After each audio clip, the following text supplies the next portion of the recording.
জনগণ এই পঞ্চায়েতের মুখিয়া ক্ষুদিরাম কোহলি মহাশয়, ইউথ অ্যাসোসিয়েশন ফর রুরাল ডেভেলপমেন্টের সচিব অনিমেষ মণ্ডল মহাশয়, মহিষবাথান গ্রাম সমিতির অধ্যক্ষ মৃণাল কান্তি মণ্ডল, সচিব মারুতি মণ্ডল, কোষাধ্যক্ষ ভবানী মণ্ডল, সকলকে আমার আন্তরিক প্রীতি ও শুভেচ্ছা। আমি আজকের এই অনুষ্ঠানে অংশ নেব কি না এই নিয়ে আমার মনের মধ্যে একটা দ্বিধা ছিল।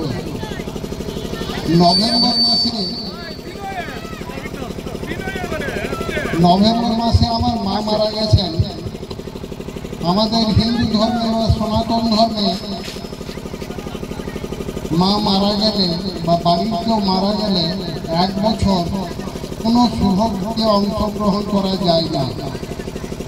কিন্তু দুঃখের বিষয়, আমি যদি অনুষ্ঠানে না আসি, এখানে তো অনেক সাংবাদিক আছে, তারা সেগুলোকে ঠিকভাবে কভার করবে না।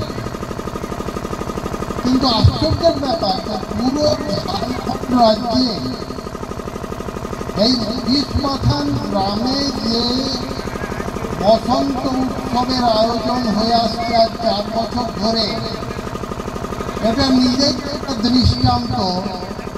তার কারণ আমার মনে হয় ভারতবর্ষের বোলপুর শান্তিনিকেতনে যে অনুষ্ঠানগুলো হয়, ঠিক তারই এখানে করা হয়।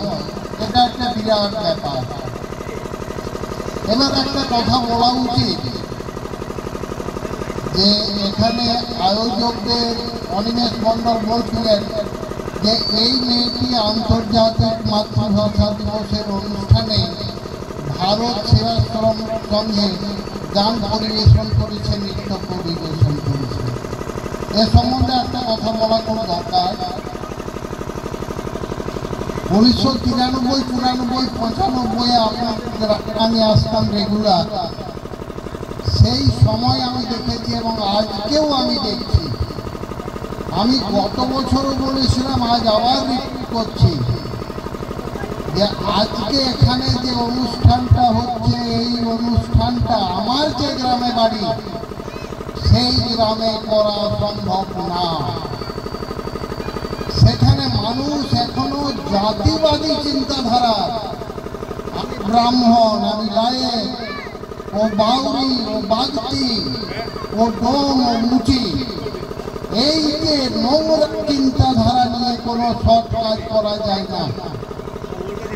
আমাকে খুব ভালো লাগে যে আপনাদের এই মঞ্চে শুধু কোয়ালি বা কুলুই না, ওই বাগদিরা, ওই মুচিরা, ওই ডুমরা, ওই বাউরিরা প্রত্যেকে সমমর্যাদায় মঞ্চে অনুষ্ঠান পরিবেশন করে। আর তারই জন্য এই ধরনের প্রোগ্রাম করা সম্ভব। আমি আবার বলছি, 3 বছর ধরে আপনারা যে অনুষ্ঠান করেছেন বা করছেন, সেই অনুষ্ঠানে এবার কিছু অসুবিধার জন্য আপনার গ্রাম সমিতির কাছে সাহায্য চেয়েছিলেন। গ্রাম সমিতির সদস্যরা সাহায্যের হাত বাড়িয়ে দিয়েছেন। এটা একটা প্রশংসনীয় কাজ। আমি আর বিশেষ কিছু বলবো না।